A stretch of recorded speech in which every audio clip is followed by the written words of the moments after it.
What's going on, guys? JSGC171, and we're here again for another football review. I'll be reviewing the matches that I've been to, the days out, what there is to do, etc, etc. You get the gist. We've seen it for Rotherham away, which you'll find at the end of the video if you want to check out what this one was like.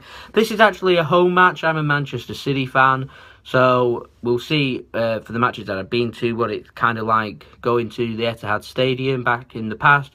But also, you know, for the last few seasons, what it's been like, having been quite recently as well, so you get the gist. So the first thing I'm going to take you through is a typical day. Now, we take the train in from where I live, which is near Kirkham. We head in, direct train, normally into Manchester Victoria. It takes about an hour, hour 10.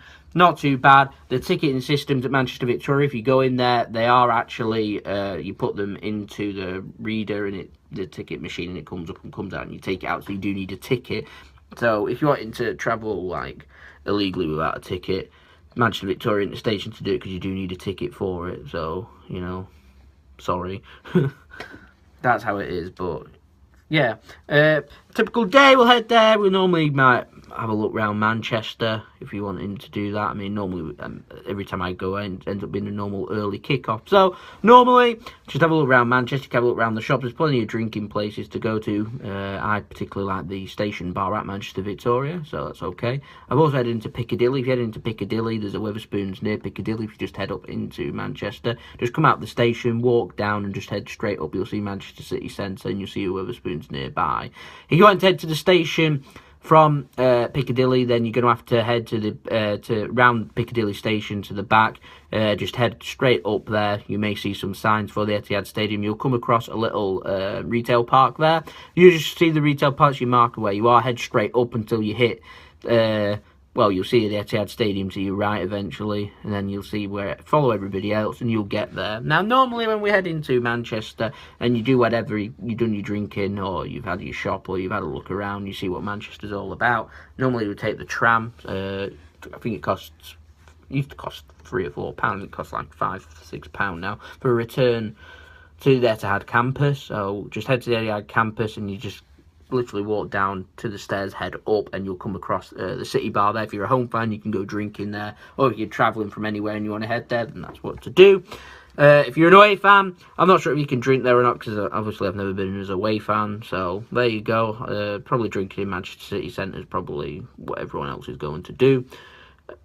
But you just have a look around the stadium. Everything's pretty symmetrical. Everything looks in place. It's okay. The Superstore's great. It's nice and big. It's got plenty of stuff in there. We normally head to Asda, that's our day, so that's just across the road. You can head across the bridge. They've got a bridge now in place. And if you look across the bridge, you'll be able to see Man City's training complex. You'll be able to see a 6,000-seater stadium. Sometimes matches on before kickoff and stuff that you can pay a few pound for. I think something like £5 or something like that. And you can watch a game in there. You're watching the youth team, the EDS team.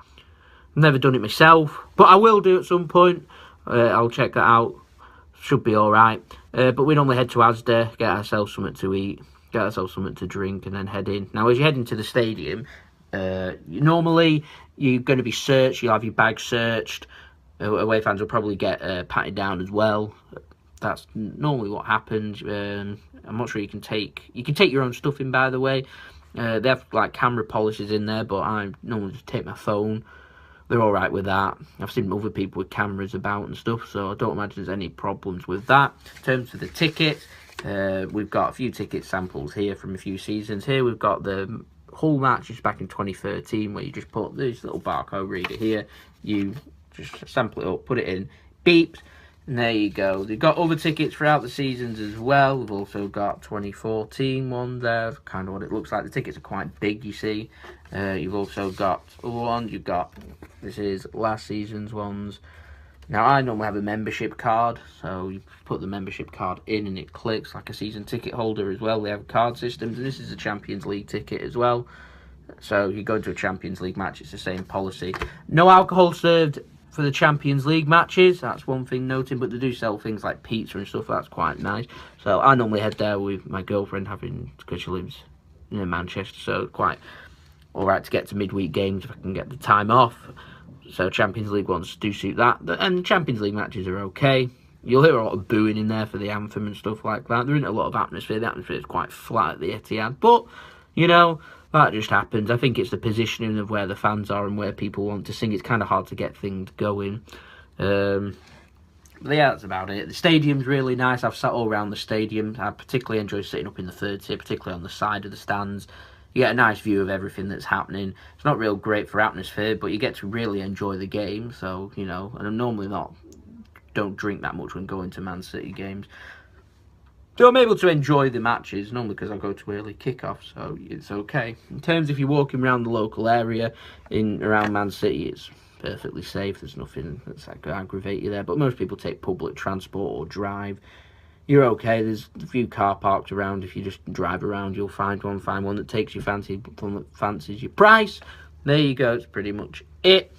We've already discussed the transport, so that's, take the metros in. That's my way. It's quickest and easiest way. The metros can get packed if you get nearer to kick-off, and particularly when you're coming out and it gets really packed on the going for the return back into Manchester Centre.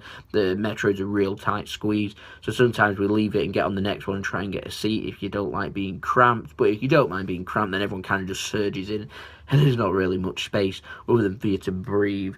It's all a bit of fun. It's all, that's kind of about it. In terms of the drinks, you can drink in the stadium if you go into a Premier League match or a cup match. The prices are quite expensive. I think for like a pint and a burger or something like that was £8 or £9, so it's really steep. It's not good. The prices for the match, if you're going in the home end, differ to the away end, because now they've brought in the new rules where it pays just £30 or less for the fans.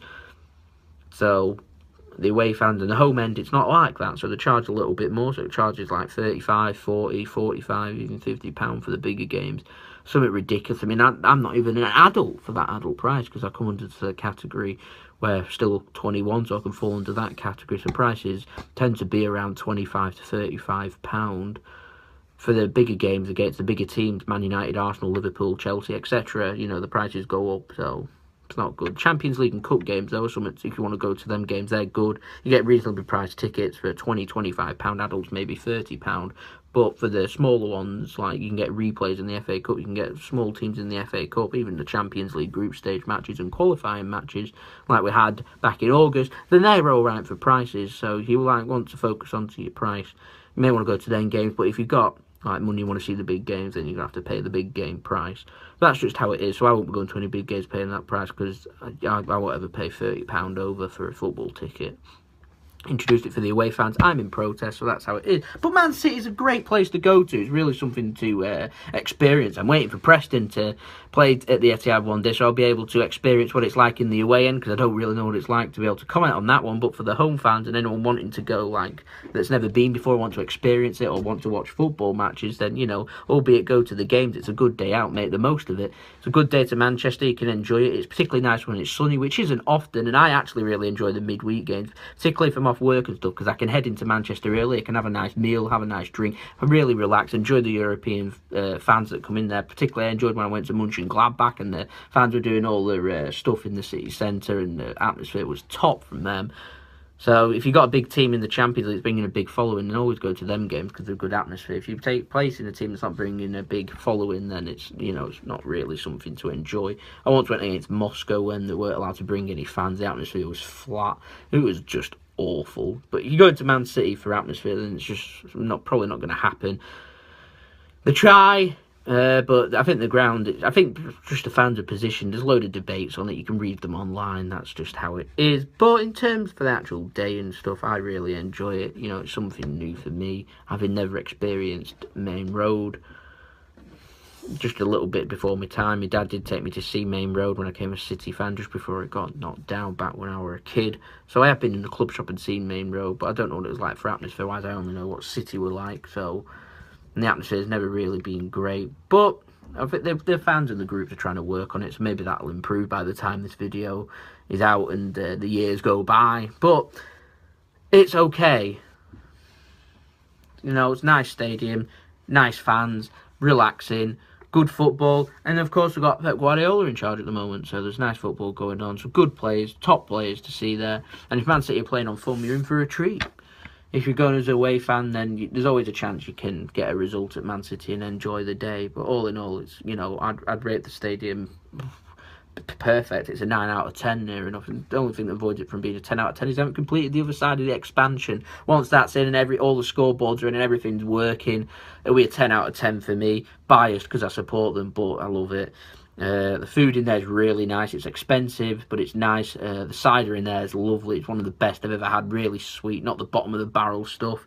Comes in a nice little plastic Man City cup that I like as well. Everything's all about Man City. The club's heading in the right direction, and you'll see it when you head there. You'll see like nothing else in the world. The project going on at Man City is absolutely incredible. So go there early and experience it. Have a look around what's going on there, because it's just amazing how much money's been invested. And they're even invested in the housing and stuff that's going on around there. So it's a really fascinating project at Manchester City. So go there, experience it. Have a look around. Get into a home game. There's always chances of you getting tickets. People are always calling it the Etihad and that, the old jokes and stuff. But there's always chances to get tickets. Something I do like about Man City is if I want to get a ticket, particularly at the Etihad, I know I'll get a ticket for it. So there you go. But that's been JSGC 171. I'll be here again. I'll be reviewing more tickets and reviewing more matches that I've been to and reviewing more away days and home matches, etc. for that. And we'll see where it goes. But for now, peace. Ciao for now. Just found one of the old tickets back from 2006 where Man City scored only 9 goals at home all season. That's what these thought. That's the position from the away end.